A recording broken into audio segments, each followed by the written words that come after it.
forth, in your work at the NSC, were you not assigned at one time to work on plans for the continuity of government in the event of a major disaster?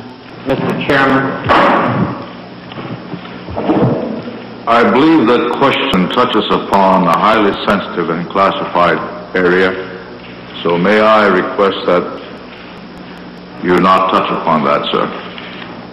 I was particularly concerned, Mr. Chairman, because I read in Miami papers and several others that there had been a plan developed by that same agency, a contingency plan in the event of emergency that would suspend the American Constitution. And I was deeply concerned about it and wondered if that was the area in which he had worked.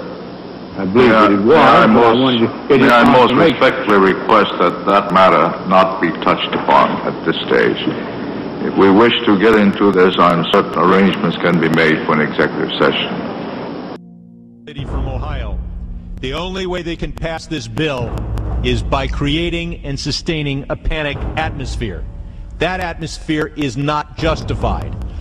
Many of us were told in private conversations that if we voted against this bill on Monday, that the sky would fall, the market would drop 2,000 or 3,000 points the first day, another couple thousand the second day, and a few members were even told that there would be martial law in America if we voted no.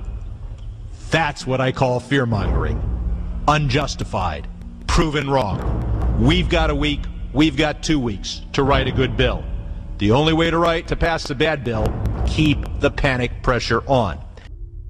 Americans would agree that it would be prudent to have a plan to provide for the continuity of government and the rule of law in case of a devastating terrorist attack or natural disaster. A plan that provides for the cooperation, the coordination, and continued functioning of all three branches of the government. The Bush administration tells us they have such a plan. They introduced a little sketchy public version that's clearly inadequate and doesn't really tell us what they have in mind. But they said, don't worry, there's a detailed classified version. But now they've denied the entire Homeland Security Committee of the United States House of Representatives access to their so-called detailed plan to provide for continuity of government. They say, trust us. Trust us, the people who brought us Katrina, to be competent in face of a disaster. Trust us, the people who brought us warrantless wiretapping and other excesses eroding our civil liberties. Trust us.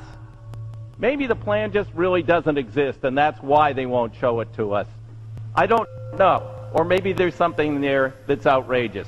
The American people need their elected representatives to review this plan for the continuity of government. Gentleman's time has expired. For what?